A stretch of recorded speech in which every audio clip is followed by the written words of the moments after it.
श्री राम की शबरी से भेंट। श्री महादेव जी बोले, हे पार्वती, भगवान राम से वर पाकर उनके परम धाम को जाते हुए उस गंधर्व ने कहा, हे रघुनंदन, सामने वाले आश्रम में शबरी रहती है। वे आपके चरण कमलों में अति अनुराग रखने के कारण भक्ति मार्ग में कुशल है। हे महाभाग, आप वहां पधारिए। वो आपको सीता जी के संबंध में सब बातें बता देगी। ऐसा कहकर वह एक सूर्य के समान तेजस्वी विमान पर चढ़कर विष्णु लोक को चला गया। सच है, राम नाम स्मरण का फल ऐसा ही है।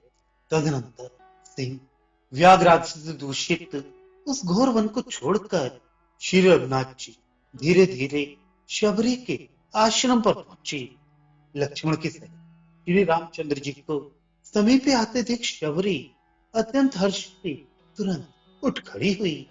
उसके नेत्रों में आनंद अश्रु भर आए और भगवान राम के चरणों में गिर पड़ी तथा उनका स्वागत कर कुशल प्रश्न आदि के अनंतर उन्हें सुंदर आसन पर बिठाया। तदनंतर भक्ति से श्री राम और लक्ष्मण के चरण अच्छी प्रकार धोए और उस चरणों तक को अपने अंगों पर छिड़क कर श्रद्धा युक्त होकर अर्घ्य आदि विविध सामग्रियों से और लक्ष्मण का विधिवत पूजन कर जो अमृत के समान दिव्य फल उसने श्री रामचंद्र जी के लिए इकट्ठे कर रखे थे, वे हर्ष से लाकर भक्ति पूर्वक उन्हें दिए और उनके चरण कमलों का चंदन युक्त सुगंधित पुष्पों से पूजन किया। इस प्रकार आतिथ्य सत्कार हो चुकने पर जब श्री रामचंद्र जी लक्ष्मण जी के सहित आसन पर विराजमान थे, शबरी भक्ति पूर्वक हाथ जोड़कर कहा, हे ऋषिकेश, इस आश्रम में पहले मेरे गुरु महर्षि मतंग रहा करते थे। मैं उनकी सेवा शुश्रूषा करती हुई यहाँ हजारों वर्षों से रहती हूँ। अब वे महर्षि श्रेष्ठ ब्रह्मलोक को चले गए हैं। जाते समय उन्होंने मुझसे कहा था कि तू एकाग्र चित्त होकर यही थे। सनातन परमात्मा ने राक्षसों को मारने और ऋषियों की रक्षा करने के लिए राजा दशरथ के पुत्र राम रूप से अवतार लिया है। वे शीघ्र ही यहाँ आएंगे।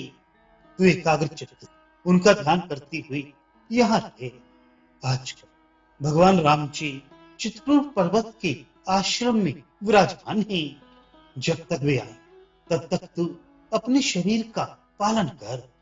रघुनाथ जी के आने पर उनका दर्शन करते हुए इस शरीर को जलाकर तो उनके परम धाम को चली जाएगी। हे राम, गुरु जी के कथनानुसार मैं तभी से केवल आपका ध्यान करती हुई आपके आने की बाट देख रही थी। आज गुरु जी का वह वाक्य सफल हो गया। हे राम, आपका दर्शन तो मेरे गुरुदेव को भी नहीं हुआ। हे अप्रिय में आत्मन, मैं तो नीच जाति में उत्पन्न हुई एक गंवारी नारी हूँ। मेरी तो बात ही क्या है। जो आपके दासों के दास थे उनके भी जो उत्तरोत्तर सैकड़ों दासानुदास थे, मैं तो उनकी दासी होने की भी अधिकारिणी नहीं हूँ।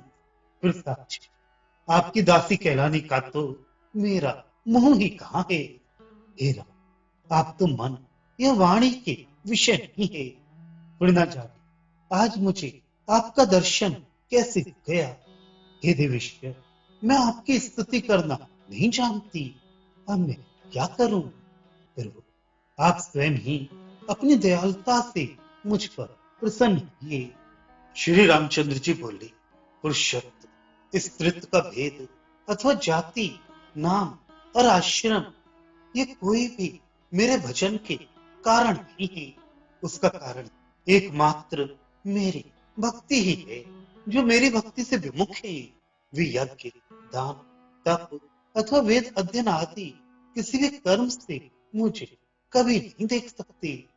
अतः हे भावनी, मैं संक्षेप से अपनी भक्ति के साधनों का वर्णन करता हूँ। उनमें पहला साधन तो सत्संग ही है। मेरे जन्म कर्मों की कथा का कीर्तन करना दूसरा साधन है।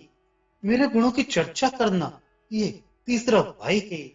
और गीता, उपनिषद आदि मेरे वाक्यों की व्याख्या करना चौथा साधन है।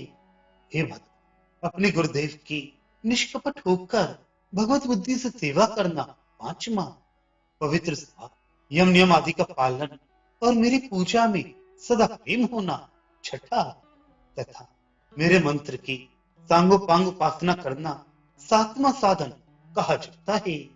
मेरे भक्तों की मुझसे भी अधिक पूजा करना, समस्त प्राणियों में मेरी भावना करना, बाह्य पदार्थों में वैराग्य करना और शमदम आदि संपन्न होना, ये मेरी भक्ति का आत्म साधन है। तथा तत्व विचार करना नौवां है। हे भावनी, इस प्रकार ये 9 प्रकार की भक्ति है। हे शिव लक्ष्य, जिस किसी में ये साधन होते हैं, वे स्त्री पुरुष अथवा पशु पक्षी आदि कोई भी क्यों ना हो, उसमें प्रेम लक्षणा भक्ति का आविर्भाव हो ही जाता है। भक्ति के उत्पन्न होने मात्र से ही मेरे स्वरूप का अनुभव हो जाता है, और जिसे मेरा अनुभव हो जाता है, उस उसी जन्म में निस्संदेह मुक्ति हो जाती है। अतः यह सिद्ध हुआ कि मोक्ष का कारण भक्ति ही है। भक्ति के उपयुक्त 9 साधनों में से जिसमें पहला साधन होता है, उसमें क्रमशः ये सभी आ जाते हैं। तब फिर उसे भक्ति तथा मुक्ति का प्राप्त होना निश्चित ही है। तू मेरी भक्ति से युक्त है, इसलिए मैं तेरे पास आया हूँ। अब मेरे ये दर्शन होने से तेरी मुक्ति हो ही जाएगी, इसमें संदेह नहीं। यदि तुझे पता हो तो बता, इस समय कमल लोचना सीता कहाँ है? मेरी प्रिय दर्शना प्रिया को कौन ले गया है? शबरी बोली, हे देव, हे सर्वज्ञ, हे विश्व भावन, सभी कुछ जानते हैं। तथापि हे प्रभु, लोकाचार का अनुसरण करते हुए यदि आप मुझसे पूछते हैं तो इस समय सीता जी जहां है वे मैं आपको बतलाती हूँ। सीता जी को रावण ले गया है और इस समय वे लंका में है। हे राम, यहाँ से पास में पंपा नाम का एक सरोवर है। उसके समीप ऋषिमुख नाम का एक बहुत बड़ा पर्वत है। वहां अतुलित पराक्रमी वानरराज सुग्रीव अपने भाई वाली के भय से सदा अत्यंत डरता हुआ अपने 4 मंत्रियों के साथ रहता है। ऋषि श्राप के भय से वे स्थान वाली के लिए सर्वथा अगम्य है। हे प्रभु, आप वहां जाइए और उस सुग्रीव से मित्रता कीजिए, वह आपका सब कार्य सिद्ध करेगा। हे रघुनंदन, अब मैं आपके सामने ही अग्नि में प्रवेश करूंगी। हे राजेश्वर, हे भगवान, हे राम, जब तक मैं अपने शरीर को जलाकर आप विष्णु भगवान के परम धाम को जाऊं, तब तक आप एक मुहूर्त यहाँ और ठहरिए। श्री रामचंद्र जी के साथ इस प्रकार संभाषण करने के अनंतर शबरी ने अग्नि में प्रवेश किया और एक क्षण में समस्त अविद्याजन्य बंधनों को नष्ट कर भगवान राम की कृपा से अति दुर्लभ मोक्ष पद प्राप्त किया। भक्त वत्सल जगन्नाथ, श्री राम के प्रसन्न होने पर क्या दुर्लभ है। देखो, उनकी कृपा से नीच जाति में उत्पन्न हुई शबरी ने भी मोक्ष पद प्राप्त कर लिया।